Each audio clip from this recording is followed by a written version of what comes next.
He's all of a sudden alive. His enclosure, he was all like, yeah. Hey, what's up guys, welcome to the channel. My name is Miro, and in today's video I'm gonna be showing you a pickup that I wish I didn't actually buy. I'm gonna be showing you my wolf spiders and breeding, and show you actually successful breeding. Maybe if you guys watched my last video, you know that I got some wolf spiders and I actually wasn't sure about the labels. I was too eager when I was opening them up and I ended up mislabeling some, it looks like. Okay, let's see what happens. The male is in. Where is the girl? The girl is actually right in front of him, which is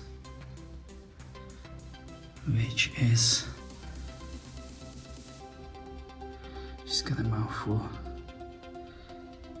Let's see, let's get the light.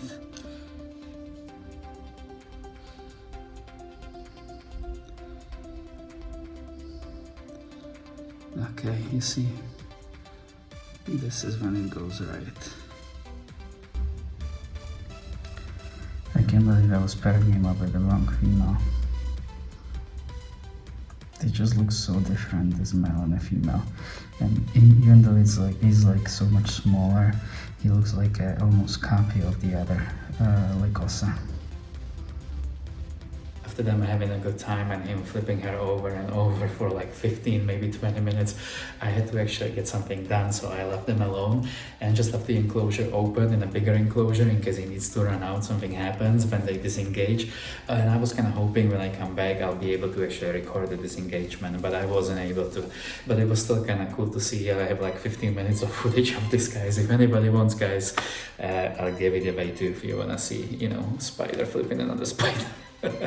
And basically, for those of you who are not familiar with this situation, what's happening here, wolf spiders use their pedipalps and they are filled with sperm, and he is depositing that sperm into the female sexual organ, and that is what is happening. And he's using different pedipalps, so that's why he's flipping her from side to side. Pretty cool, right? Let me talk a little bit about wolf spider care, and I'm gonna use my brand new Lycosa singoriensis for that. When I first got them, they were so tiny. They were a little bit bigger than fruit flies, but they were already capable of taking 2 of them down. So, which is very characteristic of wolf spiders. They're excellent eaters. I'll talk a little bit about their food response later. Let me show you how I keep them. Okay, it's time to show you my Lycosa singoriensis. These little guys are gonna be one of the biggest spiders in Europe when they fully grown. And look at the beautiful markings already on such a small spider. The way I care for wolf spiders, and so far for all the species that I've kept, Hogna bedeirena, Hogna lenta, Lycosa praegrandis, Lycosa singoriensis, Geolycosa, vultuosa, all of these so far has been the same care.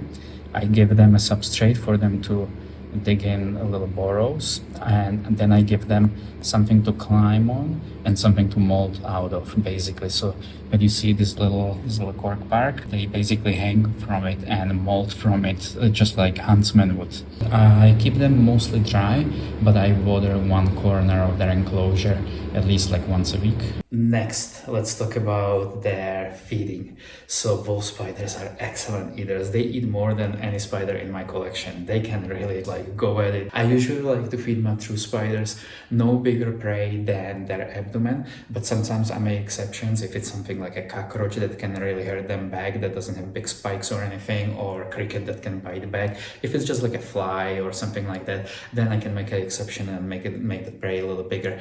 Before we move on to the biggest regret of my life. What's your biggest disappointment? Alton Towers. Not really, not the biggest regret of my life, but something that I wish I didn't purchase.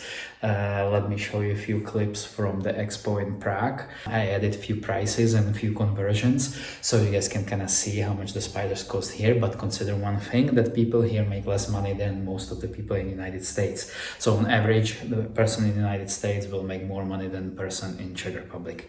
And yeah, let me show you the footage. A lot of adults.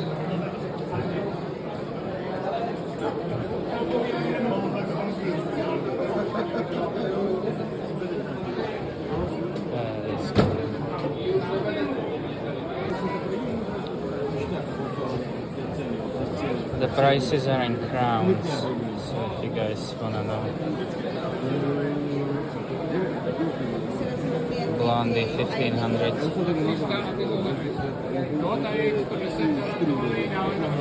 This is one I want. So some froggies.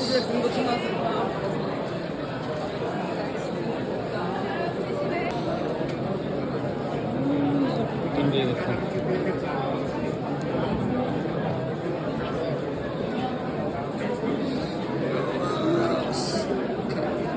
These are awesome. At the expo I bought a couple of things. I bought emerald roaches. They love eating fruits, and apparently they love the yellow lichen that I got right here, so I'm gonna have to go and look for it, but really cool. And then I ended up buying those trilobite beetles. And to be honest, I felt a little bit tricked, and I'll talk about it in a little bit, but let me just show you some clips. I was basically going from like being unhappy to being hopeful to being like kind of like bummed out again. Today's pickup from the expo. This one is really bittersweet because it's obviously amazing find, but I read on the way home that nobody's able to actually even raise them. They told me to take care of them like millipedes, so I was like, okay, easy, cool, got it. And then I read on the way home that it's kind of unethical to keep these trilobite beetles, so I'm a little bummed out. This is kind of what I wanted, to see them like diving into the wood. You see this one is hiding underneath. How amazing would that be if I was able to actually feed them and raise them? These two amazing creatures are still doing, I guess, okay. I don't know if it's well or what's going on. It's kind of hard to tell, but they constantly explore. I mean, if they're gonna be around for another few weeks, then we know that they are eating. Right now I've had them for a little over a week. Once I realized on the way home that I won't be able to feed these guys, I started reaching out, because nobody really knows what they eat. I started reaching out to some of my friends here in Czech Republic and in the United States, and just try to like find out if there's anything I can do, basically, if there's anything we can figure it out. We tried to contact some scientists here in Czech Republic. They would do it, but they said that most likely the insect is already completely depleted, its stomach, and they wouldn't be able to get enough samples. And if they would probably not know what it is anyway, because they would not have the DNA of it in their database. So it would probably be completely useless for us. So then I ended up just contacting a few people here that I know that they have some exotic animals, and see if they have any like fungus, any like, you know, wood from Singapore or anything like that I could get. Even some people were saying that they may actually prey on snails, but I couldn't get anything going. So I basically just used like the basic setup that they told me that it was for millipedes, because they were like set them up as millipedes, and the bigger one's gonna be a female, the smaller one's gonna be a male, which is completely untrue. They both were females actually. Females stay in this larva stage their whole life. The males, they actually transform into a beetle, like a small green beetle. And so they were completely full of it, guys, and I fell for it, and I kind of regret it.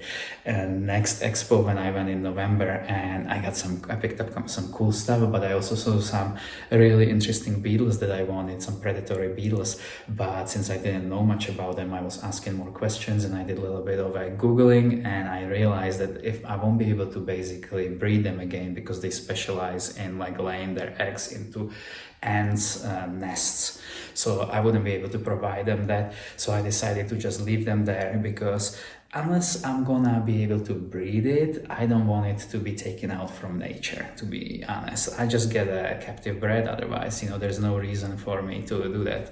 Alright guys, I hope you enjoyed today's video. If you did, hit the like buttons, don't forget to subscribe. If this is not your first time here, some of you are coming back but not subscribing, so please subscribe. I appreciate it. I'm gonna try to make these videos a little bit more often now. We fully moved into Czech Republic. I was able to take care of all the paperwork in the last 3 months. It was a lot, because all I had was a birth certificate.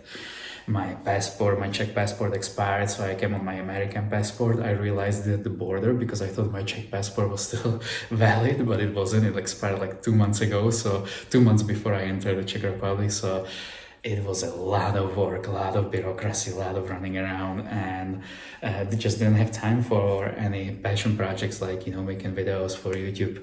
So I see a little bit more time in the future. I have a little break from work too, so I want to make a few videos. I want to make some videos from Costa Rica. I want to make some videos about pickups from last expo, which was amazing. And yeah, so I can promise, but I'll do my best. Alright guys, I'll see you soon. Ciao!